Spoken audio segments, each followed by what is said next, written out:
ये 5 मिनट का डिक्टेशन है, 100 शब्द प्रति मिनट। Ready, start.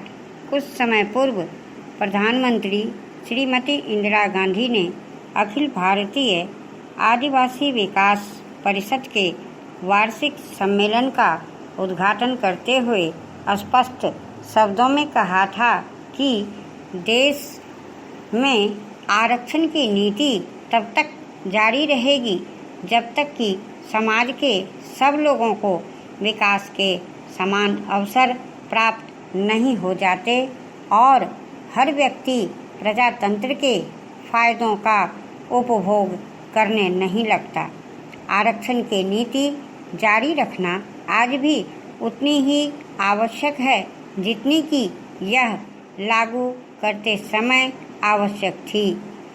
साथ ही उन्होंने यह भी कहा कि भविष्य में निश्चित रूप से एक समय ऐसा आएगा जब आरक्षण की कोई ज़रूरत नहीं रहेगी।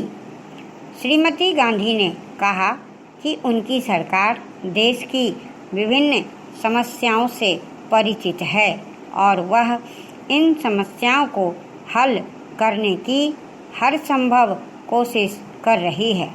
उनकी सरकार ने देश के सर्वांगीण विकास के लक्ष्य को ध्यान में रख कर ही विभिन्न योजनाएं शुरू की हैं ताकि समाज के सभी वर्ग के लोगों को अपनी उन्नति करने के भरपूर अवसर प्राप्त हो और देश तीव्र गति से प्रगति कर सके।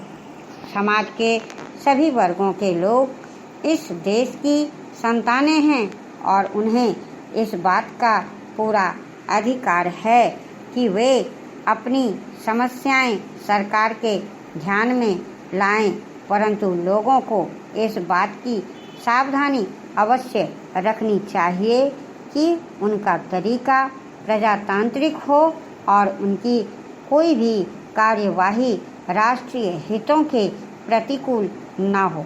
यदि यह सावधानी नहीं बरती गई तो सामाजिक तथा अवसरवादी विदेशी तत्व स्थिति को बिगाड़ने की भरपूर कोशिश करेंगे और उस हालत में कई नई समस्याएं पैदा होंगी और देश की प्रगति की रफ्तार धीमी होगी तथा राष्ट्रीय एकता कमजोर होगी।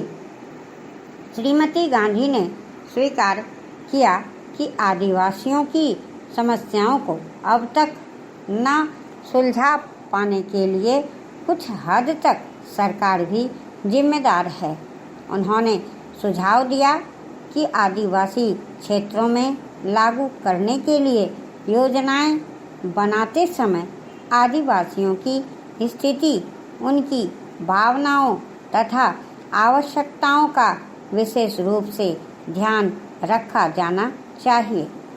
ऐसी योजनाएं हों जिन्हें आदिवासी क्षेत्रों में आसानी से लागू किया जा सके तथा उनसे आदिवासियों को रोजगार के अधिक अवसर प्राप्त हों ताकि उनके जीवन स्तर में सुधार हो सके।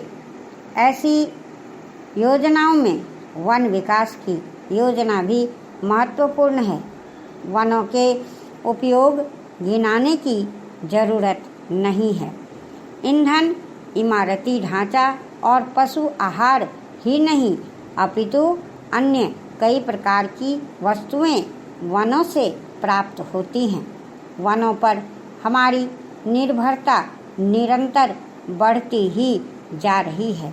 अतः वनों की अवैध कटाई पर कारगर ढंग से रोक लगानी होगी और वनों का योजनाबद्ध तरीके से विकास करना होगा। इस कार्य में आदिवासियों का सहयोग लिया जा सकता है। इससे आदिवासियों को रोजगार के अवसर भी मिलेंगे और बड़ी मात्रा में वन उपज भी। हमें ऐसे तरीकों की खोज भी करनी होगी जिनके जरिए आदिवासियों को अपनी वन उपज का उचित मूल्य आसानी से प्राप्त हो सके। यद्यपि यह एक चुनौती भरा कार्य है, किंतु जीवन में अगर चुनौतियाँ ना हों तो वह बेमतलब है। चुनौतियाँ ही व्यक्ति के चरित्र का निर्माण करने में मदद करती हैं।